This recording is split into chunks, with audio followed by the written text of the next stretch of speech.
En 2015, quand l'ouragan Katrina a frappé la Nouvelle-Orléans, Houston a accueilli beaucoup de sinistrés. Il a fallu tellement de temps pour reconstruire la ville que la plupart d'entre eux ont refait leur vie ici. Ils vont à l'église, ils envoient leurs enfants à l'école, ils ont loué ou acheté des maisons.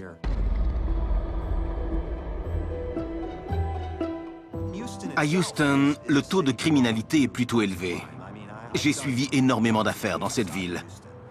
J'ai vu des crimes crapuleux partout aux États-Unis et j'en ai vu aussi à Houston. Houston est devenu une véritable Mecque pour les évacués. Ils sont arrivés, ils se sont installés et, même après que tout a été nettoyé chez eux, ils sont restés. Ils ne sont pas partis. Ils se sont intégrés dans les différentes communautés de Houston. Et désolé, mais les chiffres ne mentent pas. On voit qu'à partir de ce moment-là, le taux de criminalité a commencé à augmenter. Tout le monde s'est mis à en rejeter la faute sur les nouveaux arrivants. Mais ces gens-là devaient se nourrir, se loger. Il fallait qu'ils survivent. Et s'ils ne trouvaient pas de travail, qu'est-ce qu'ils pouvaient faire? Eh bien, ils ont pris tous les moyens pour joindre les deux bouts et subvenir aux besoins de leur famille, y compris, malheureusement, des actes criminels. Houston est l'endroit idéal pour servir de décor au film dont l'action se passe au centre de contrôle de la NASA. Comme le film Apollo 13 dont est tirée la phrase culte « Houston, nous avons un problème ». Mais les événements mettant en scène un pasteur, sa femme et un meurtrier ont plutôt eu lieu dans une banlieue de Houston nommée Fifth Ward.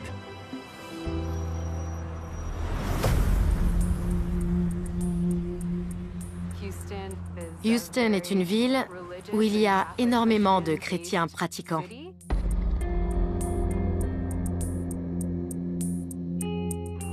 Fifth Ward est un petit quartier ouvrier plutôt vieillot.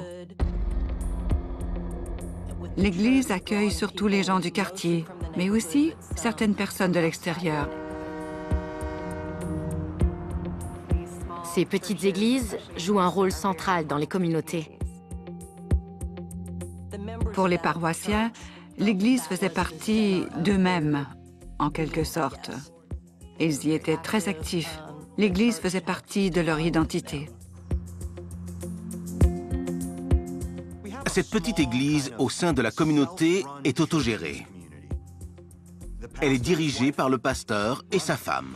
Mais plus encore, ces deux personnes sont aussi les piliers de leur communauté.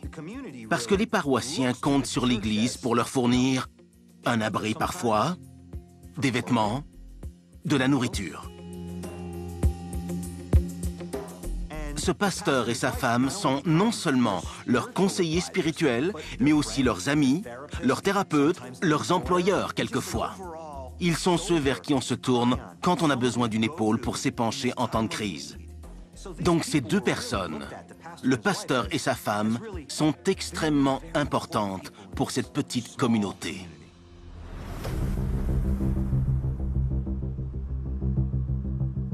Le pasteur s'appelait Tracy. Il était très dynamique, très charismatique.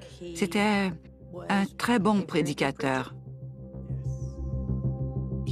En face de lui, on avait l'impression d'être en présence d'un roi. Et il cultivait cette allure royale. On peut dire que ça faisait partie du rôle qu'il s'était attribué bien des années auparavant. Il se prenait pour le roi du monde, et il avait le droit de faire ce qu'il voulait quand il le voulait. Et ceux qui n'étaient pas contents pouvaient aller au diable. Dans un quartier défavorisé comme celui-ci, le pasteur Tracy ne procure pas seulement une aide matérielle. Il est aussi un guide spirituel pour toute la communauté. Il est infaillible.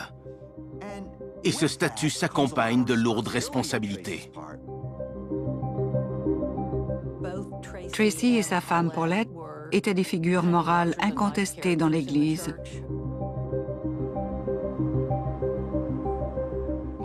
Dans la plupart des églises du Sud, le pasteur est la figure dirigeante, et sa femme est en quelque sorte la première dame, et elle a un statut social particulier. Ils prenaient tous les deux leur rôle très au sérieux. Il y avait certains paroissiens qui n'aimaient pas le contrôle qu'exerçait la femme du pasteur et la façon dont elle manipulait l'Église à son avantage, tant financièrement que pour son prestige.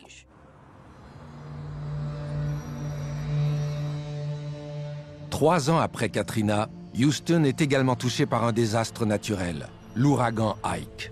L'Agence fédérale de gestion des situations d'urgence alloue des fonds de secours à l'église First Newmount Calvary pour aider les efforts de reconstruction de la communauté.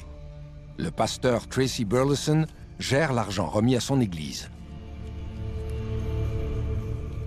Il y avait des fonds qui rentraient, mais personne ne voyait jamais la couleur de l'argent. Il y avait un gros trou dans les finances. Cette grosse somme d'argent remise à l'Église est censée aider la communauté. Mais vous savez, l'argent change parfois les gens. Et beaucoup d'argent peut parfois les corrompre. Et dans ce cas-ci, l'argent se volatilise.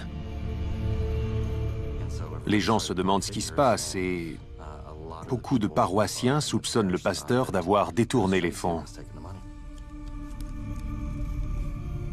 Tout à coup, il a une nouvelle voiture et plein de vêtements neufs. Sa maison aussi a été rénovée et il a toujours beaucoup d'argent sur lui. Alors vous savez, si je ne m'abuse, 2 et 2 font 4. Donc, cet homme a l'habitude de mener une vie modeste. Et quand cet argent disparaît, on le voit au volant d'une nouvelle voiture. Et puis le couple quitte le quartier. Jusque-là, il vivait tout près, à quelques pâtés de maison de l'église. Paulette et Tracy s'achètent une nouvelle maison au bord du lac. Comme s'ils voulaient fuir ce quartier, l'abandonner. Je crois que ça a été vu comme un affront. Parce que les gens ont peu de moyens dans cette communauté. Ils ont besoin d'un pasteur pour s'occuper d'eux. Et s'ils paient quelqu'un, ils veulent qu'il soit sur place.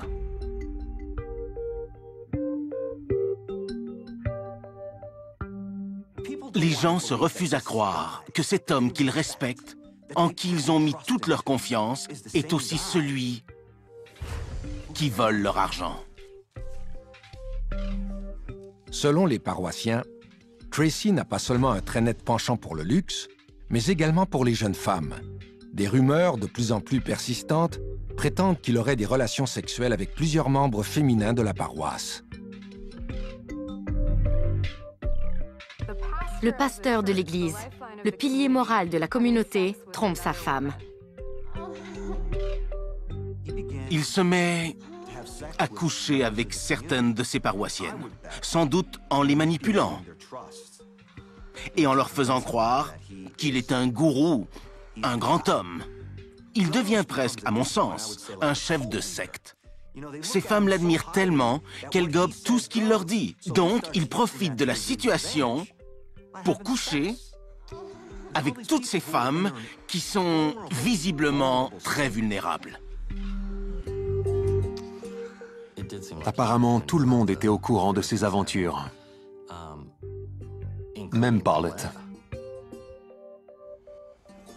Un jour, la femme du pasteur surprend son mari, Monsieur Infaillible, en train de faire l'amour avec une femme dans la sacristie.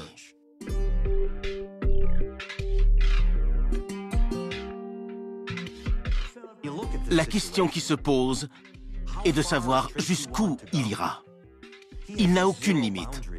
Il est prêt à écraser n'importe qui, n'importe quand, pour arriver à ses fins.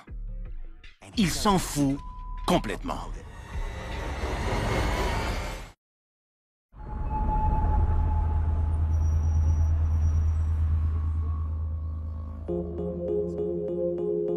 C'était une petite église. Tout le monde se connaissait très bien et il y avait des rumeurs au sujet de Tracy et de ce qu'il faisait avec certaines femmes de la paroisse. Les paroissiens qui n'aimaient pas Tracy ne se gênaient pas pour dénoncer son comportement. Tracy se prenait pour un véritable séducteur. This is the house of God. Les paroissiens ont raconté que Paulette les avait appelés pour leur dire qu'elle avait surpris son mari avec une femme dans la sacristie. Elle était furieuse. Ensuite, elle s'était rétractée et leur avait demandé de se calmer. Elle avait réalisé qu'elle pouvait tout perdre, que Tracy pouvait perdre son statut de pasteur et elle, celui de première dame de l'Église. Quand j'analyse le comportement de la femme du pasteur, il est clair qu'elle se retrouve en quelque sorte coincée. Parce que dans sa situation, elle ne peut pas quitter son mari. Elle doit rester avec lui et lui pardonner.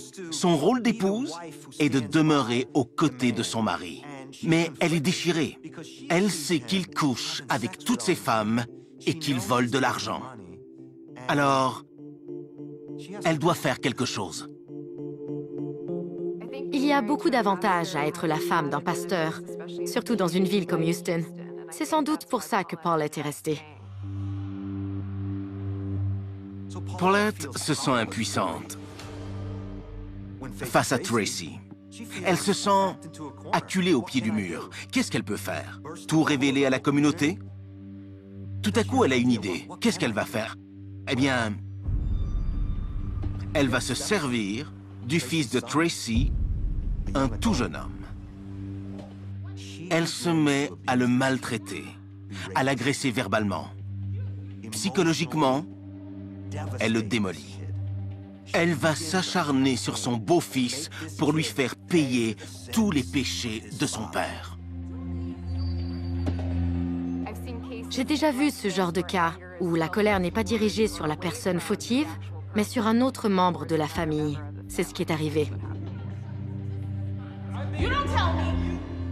Quand Tracy et Paulette se sont mariés, William vivait avec son père. C'était un adolescent à l'époque.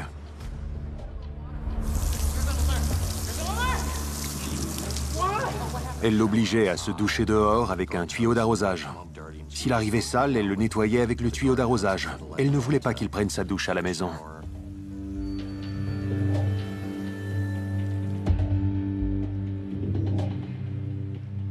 Il a raconté qu'un jour, sa belle-mère a répandu des grains de riz dans l'allée et l'a obligé à rester à genoux dessus pendant un très long moment. William souffre d'anémie falciforme, une maladie génétique. Tracy engage des aides soignantes à domicile pour lui prodiguer des soins médicaux.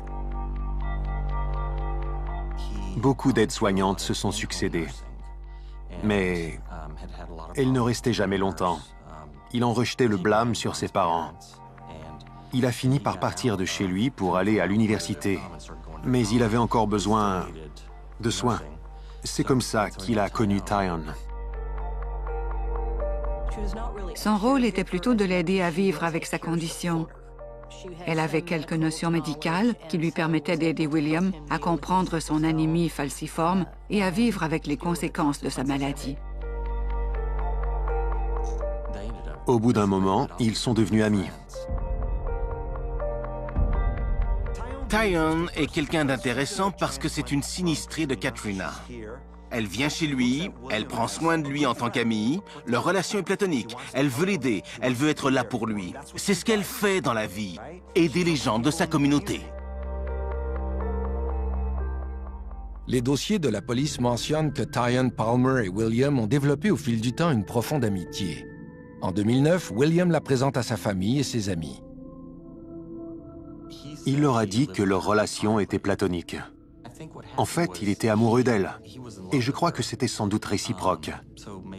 Il s'est installé chez elle et s'occupait de ses enfants quand elle partait travailler. Il pensait qu'il pourrait fonder une famille avec elle. Elle avait déjà des enfants et il l'aimait. J'imagine Tyon lui chuchoter des mots doux à l'oreille, lui faire miroiter l'idée de vivre ensemble. Quand on se place du point de vue de Tyon, on commence à comprendre à qui on a réellement affaire. Qui est-elle réellement? Une jeune fille, une femme, qui n'a jamais eu de vrais sentiments pour William. Mais William, de son côté, idéalise cette jeune femme. Il en est amoureux. Et il s'imagine vivre avec elle. Il veut qu'elle soit sa petite amie ou peut-être même un jour sa femme. Mais ce n'est pas ce que veut Tyon. William présente son ami à sa famille et immédiatement, Tyon et Tracy se sentent irrésistiblement attirés l'un vers l'autre. Tracy voit quelque chose en elle. Quelque chose qui lui plaît. Quelque chose qu'il désire. Tracy Burleson s'est mis à écrire à Tyon et il a réussi à la séduire avec ses lettres. Il lui décrivait avec des mots tendres et romantiques la vie qu'ils pourraient avoir tous les deux. Et il s'est mis à la fréquenter alors qu'il était marié et pratiquement sous le nez de William. C'est la trahison absolue. Son fils est amoureux d'une femme et il décide d'avoir une aventure avec elle. Tracy la présentait comme sa fiancée, même s'il était marié. William était furieux. Il avait à peine 20 ans et il vivait une situation difficile. Son père lui avait volé sa copine. Et bien sûr, il finit par convaincre Tyon de coucher avec lui. Et ils ont une liaison torride, sulfureuse. Et mon Dieu, oui, mon Dieu, comme ce garçon a dû souffrir.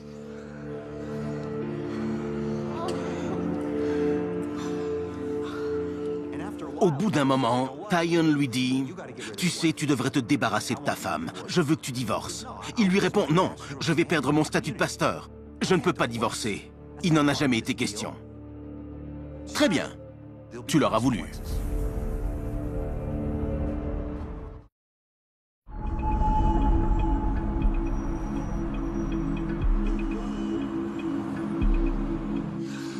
Cette liaison avec Tyon était particulière, parce que William vivait avec elle. Il était furieux de voir son père coucher avec sa copine. Il était amoureux d'elle. Il s'était fait tatouer ses lèvres dans son cou. Il voulait l'amener chez lui pour la présenter à sa famille, pour leur prouver que tout allait bien, qu'il avait trouvé cette aide-soignante, qu'il l'aimait et voulait l'épouser. Mais dès qu'il l'a vue, son père s'est dit « Je vais la séduire, elle sera à moi. » Ça lui est égal d'écraser tout sur son passage comme un poids lourd lancé à vive allure. Il se fout de tout le monde, y compris de la fille dont son fils est amoureux.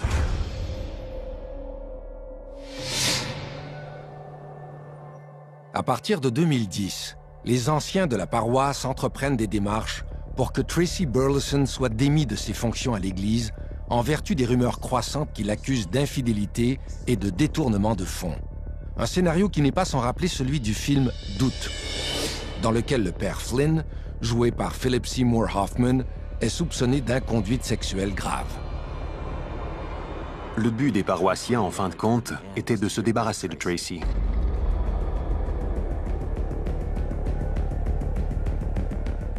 Tout à coup, au beau milieu de la nuit, la communauté est réveillée par une lumière intense. Et cette lumière, ce n'est pas celle d'un ange.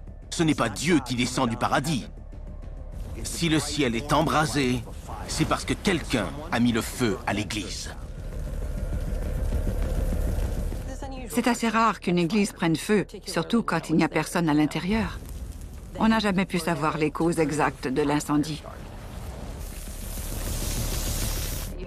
Le pasteur aurait pu vouloir cacher des preuves incriminantes. Le fils aurait pu vouloir se venger. La communauté est secouée par cet incendie qui lui a volé l'essence même de son être. Mais voilà, elle se ressaisit et décide de reconstruire son église. Par contre, cette pourriture de pasteur doit disparaître. Ce n'est pas lui qui va diriger cette église. Les paroissiens se rassemblent et lui disent « Il est temps pour toi de partir. Fiche le camp. » Spoke about this before. Any more trouble? You're on your way out. I didn't do anything. Ça faisait un moment qu'il voulait se débarrasser du pasteur. Il l'avait prévenu qu'il serait congédié. Après l'incendie, on a découvert une tonne de documents qui ont révélé que Tracy avait comploté avec d'autres personnes en vue de brûler uniquement la cafétéria. C'est ce qui était prévu. Il se disait que tout le monde participerait aux réparations, que ça resserrerait les liens et que tout irait bien. Mais l'église a entièrement brûlé. Aujourd'hui, l'incendie reste officiellement un mystère. Personne n'a jamais été accusé. Un paroissien a confié qu'il s'était rendu sur les lieux de l'incendie avec Tracy et que celui-ci lui avait dit « Je dois m'occuper d'une dernière chose ».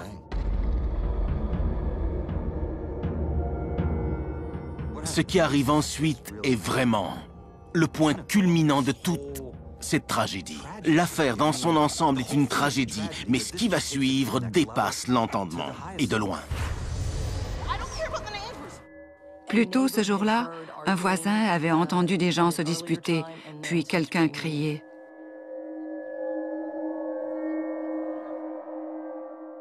Tracy appelle le 911.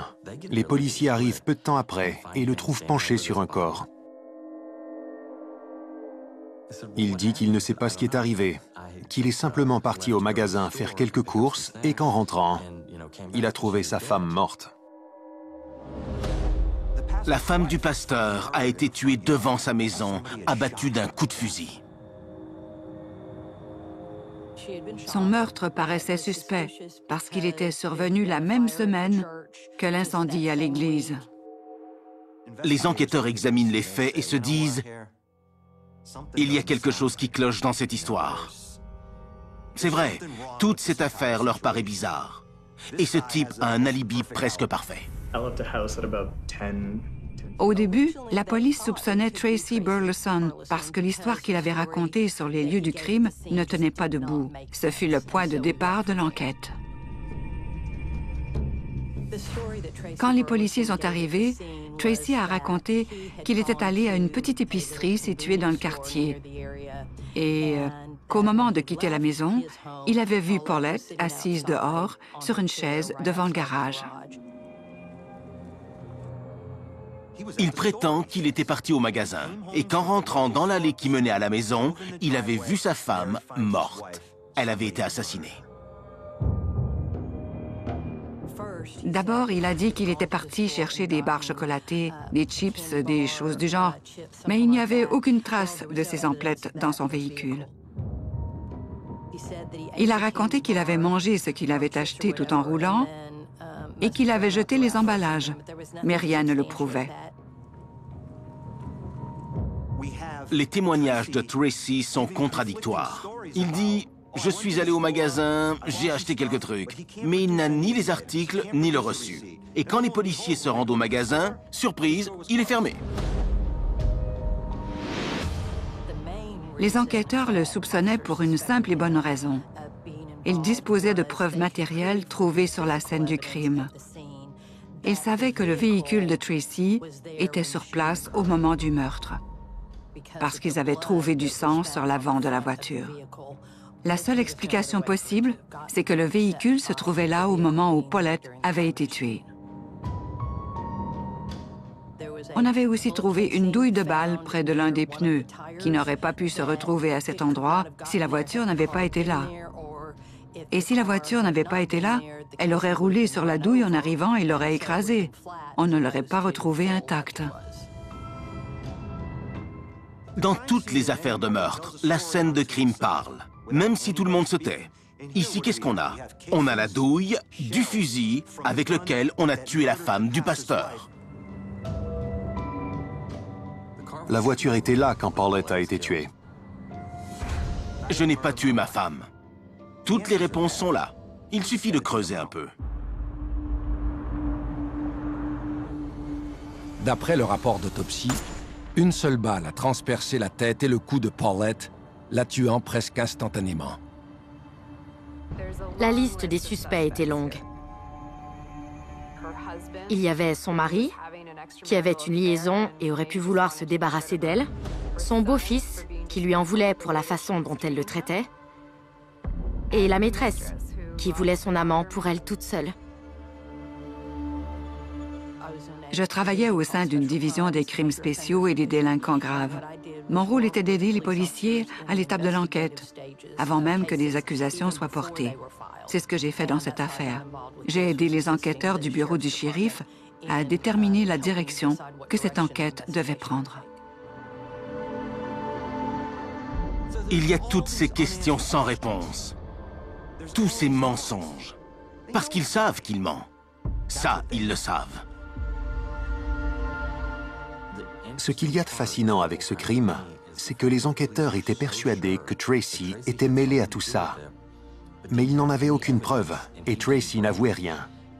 Alors il a été libéré après son interrogatoire, et aucune accusation n'a été portée.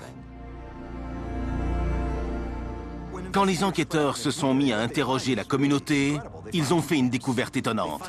Les paroissiens étaient divisés en deux camps. D'un côté, il y avait ceux qui étaient prêts à lancer des pierres sur le pasteur. D'accord?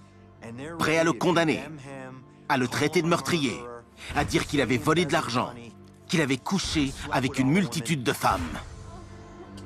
Ils étaient prêts à le lapider. Et de l'autre côté, il y avait ceux qui plaidaient en sa faveur, qui disaient « C'est vrai qu'il a commis des péchés, des transgressions. Oui, il a trahi notre confiance, mais nous croyons aux vertus du pardon et nous lui pardonnons. C'est notre pasteur. On ne peut pas prendre ça à la légère. » Les gens l'aimaient ou le détestaient carrément. C'était tout l'un, tout l'autre. Il n'y avait pas d'entre-deux. À mesure que l'enquête avance, elle devient de plus en plus compliquée, surtout au moment où William, le fils de Tracy, confie à sa marraine qu'il doit libérer sa conscience. Il lui avoue qu'il est mêlé au meurtre, et elle va le dire à la police. Il a reconnu qu'il était impliqué dans l'affaire et elle l'a dit à la police. Elle l'a aussi fait venir pendant que les policiers étaient là pour qu'il leur donne de plus amples informations.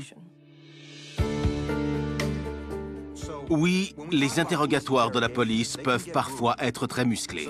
Mais dès que les enquêteurs sont en présence de William, ils se disent sans doute « Tout ce qu'on a à faire, c'est le cuisiner.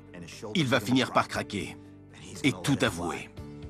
Il faut juste y mettre un peu de temps. » Alors ils commencent à l'interroger et ils lui disent « Écoute, tu mens. On sait très bien que tu mens. » Et William finit par passer aux aveux. Mais ce n'est pas ça qui les renverse. Ce qui les renverse, c'est ce qu'il leur dit ensuite.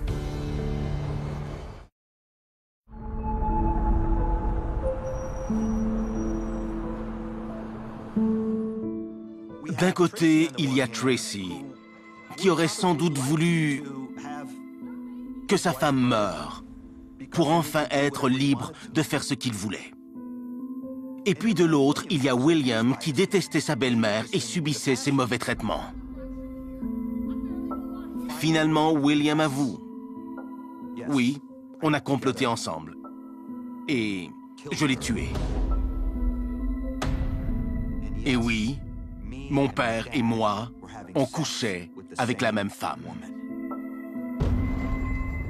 Ils sont bouche bée. Leurs mâchoires se décrochent. Qu'est-ce que tu as dit?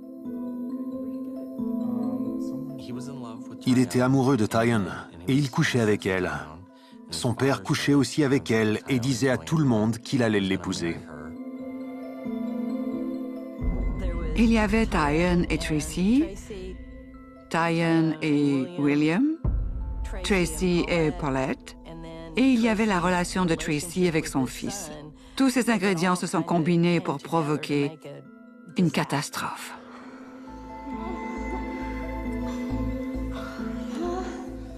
Donc Tyan se met à coucher avec le fils pour punir le père de ne pas quitter sa femme.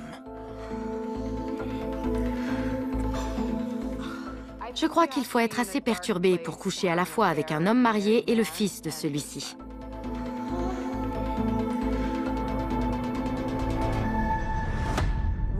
William a déclaré sous serment à la police que l'intention de Tracy était de se débarrasser de Paulette.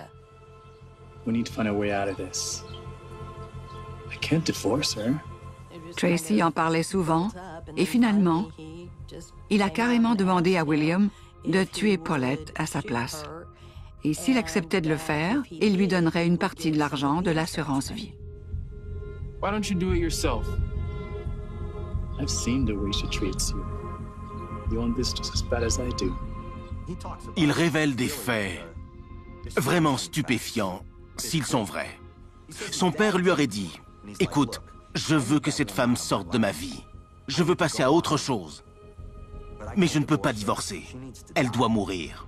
Alors, je vais prendre une assurance vie pour elle et je te donnerai 2000 $.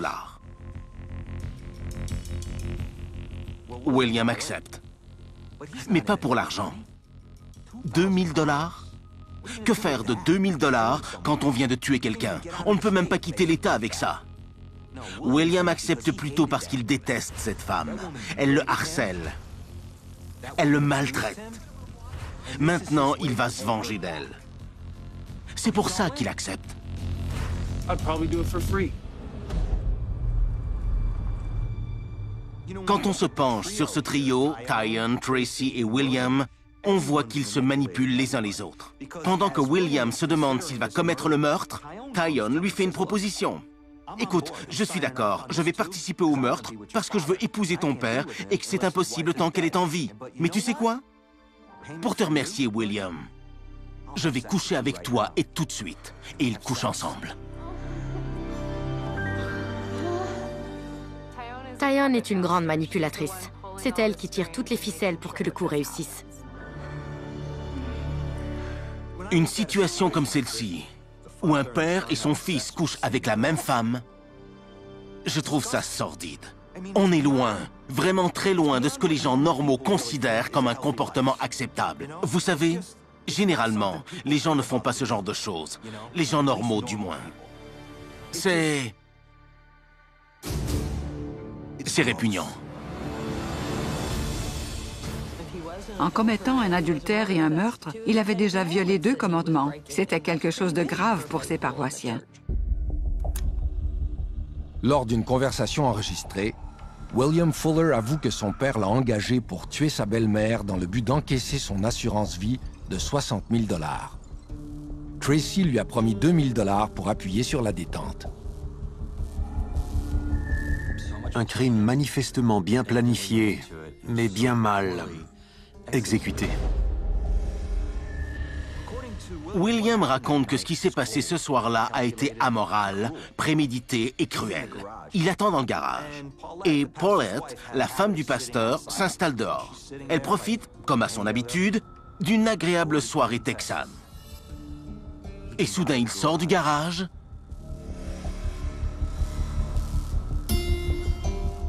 et s'approche d'elle pour l'exécuter. Bang! Terminé.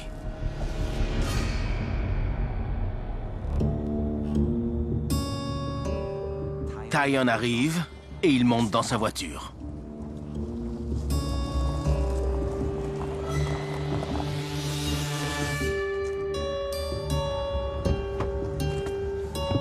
Let's go. Ils avaient prévu se rendre chez le cousin de Tyon. Là-bas, ils devaient se changer et se débarrasser du fusil. Ils voulaient effacer les traces et revenir ensuite. Personne ne pourrait les soupçonner. Au Texas, il existe 2 types d'assassinats. L'un est le meurtre qualifié et l'autre, le meurtre au premier degré. Au Texas, le meurtre qualifié est puni de la peine de mort ou de la prison à vie sans possibilité de libération conditionnelle.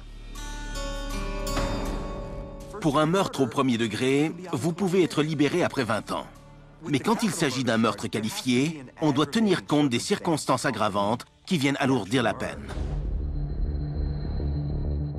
Donc, quand on se penche sur cette affaire, quand on examine les 2 types d'accusations possibles, qu'est-ce qu'on voit? On a le pasteur qui offre 2000 $ à William pour tuer sa femme. Et ça s'appelle un meurtre commandité et c'est un crime qualifié, passible de la peine de mort.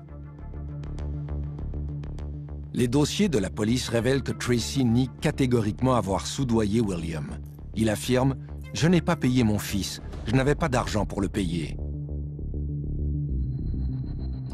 Au procès, Tracy a répété qu'il n'avait rien à voir avec le meurtre. Il y avait cet enregistrement d'un interrogatoire de plusieurs heures que ni la défense ni la poursuite ne voulaient présenter, dans lequel il jurait de ne pas être mêlé à ce meurtre. Et son avocat soutenait qu'on n'avait retrouvé aucun fusil avec ses empreintes dessus, aucun élément de preuve matérielle, qu'aucun témoin ne l'avait vu tirer.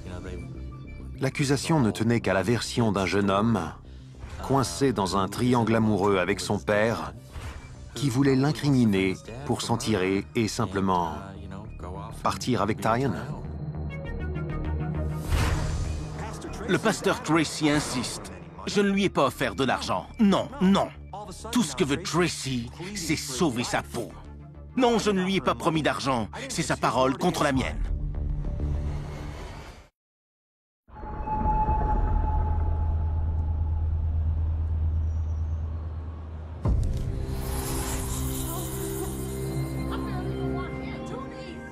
Tôt ou tard, la situation va devenir critique. Et elle le devient quand quelqu'un a tiré sur la femme de Tracy devant chez elle et l'a tuée.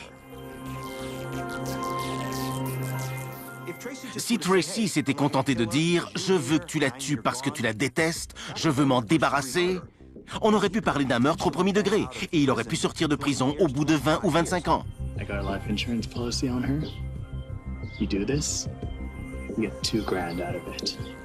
Mais parce que Tracy a offert de l'argent à son fils, et peu importe le montant, cette proposition en fait un crime qualifié, passible de la peine de mort.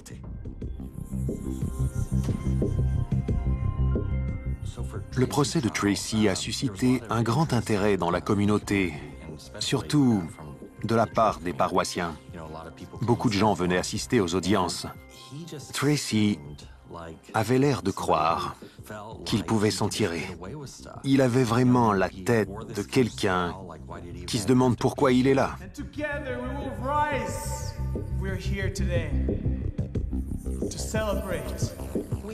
On aimerait tous avoir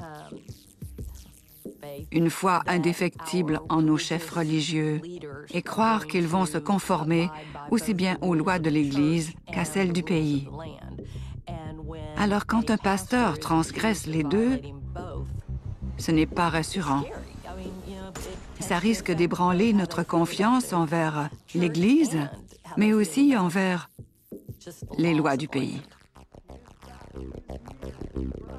J'ai été surprise d'apprendre que ces paroissiens le trouvaient tous si charismatique, parce qu'au procès, il n'avait absolument rien de charismatique. Il s'est rapidement enlisé. Ça n'a pas pris de temps. Je ne crois pas que les jurés ont délibéré longtemps. Ils ont compris qu'il avait organisé le coup, que toute sa vie, il avait pris tout ce qu'il voulait, quand il le voulait. Ils n'ont pas eu de mal à croire qu'il avait tout orchestré.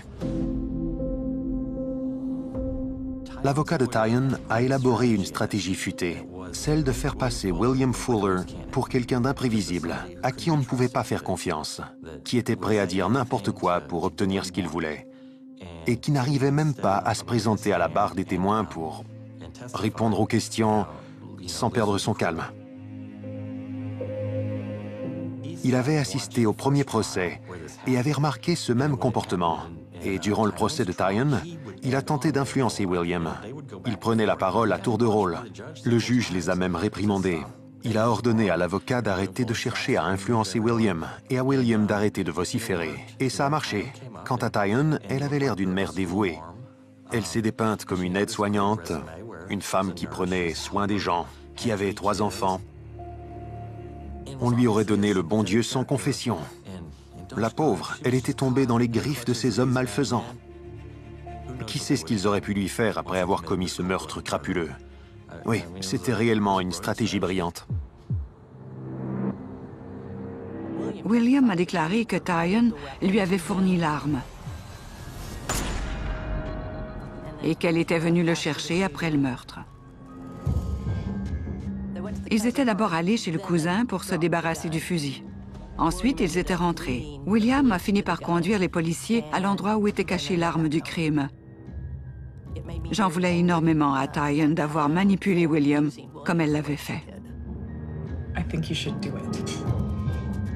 Really? She's such a horrible woman, and you don't even like her. Elle l'avait encouragé, puis elle avait couché avec lui, et elle était retournée avec Tracy. Ça n'a pas dû être facile pour William. William a confessé qu'il l'avait tuée. Il l'avait tuée parce qu'il ne l'aimait pas. Il a dit « Je la détestais et je la déteste encore, même après l'avoir tuée. » Finalement, dans cette affaire, ils ont chacun reçu une sentence différente. William a été accusé de meurtre au premier degré, ce qui lui donne la possibilité d'être libéré au bout de 20 ans. Quant à Tracy, il a été reconnu coupable de meurtre qualifié. Mais le jury a décidé in extremis de lui sauver la vie. Il a été condamné à la prison à vie sans possibilité de libération conditionnelle. Et maintenant, il prêche la bonne parole derrière les barreaux. Tyan Palmer est condamné à 7 ans de prison pour sa complicité dans le meurtre et 10 ans de probation pour altération de preuves. Quand j'y pense, je me demande quel genre de père peut coucher avec la fille qui couche avec son fils? Et pourquoi cette fille voudrait-elle coucher à la fois avec le père et le fils? Vous savez quoi? Il y a des gens qui n'ont aucune limite. Il y a des gens qui ne reculent devant rien. Je crois que la plupart des gens ont été choqués par le fait que le père et le fils couchaient avec la même femme. Et que cette femme était mêlée à cette affaire et avait convaincu le fils de tuer sa belle-mère pour qu'elle puisse épouser le père. Je trouve ça fascinant que la famille d'un pasteur tombe dans la déchéance. Cette église a connu son lot de malheurs. D'abord, elle a été rasée par le feu. Ensuite, son pasteur a été reconnu coupable de meurtre commandité dans une histoire sordide de ménage à trois improbable entre un père et son fils. Alors, on comprend que les paroissiens n'aient pas tellement envie d'en parler. Il y a des gens qui sont prêts à faire n'importe quoi pour obtenir ce qu'ils veulent dans la vie. Même s'ils doivent sacrifier leur dignité pour y arriver. Et c'est ce que ce trio infernal a fait.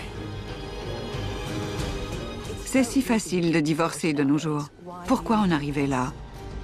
Je me le demande. Pourquoi? Pourquoi?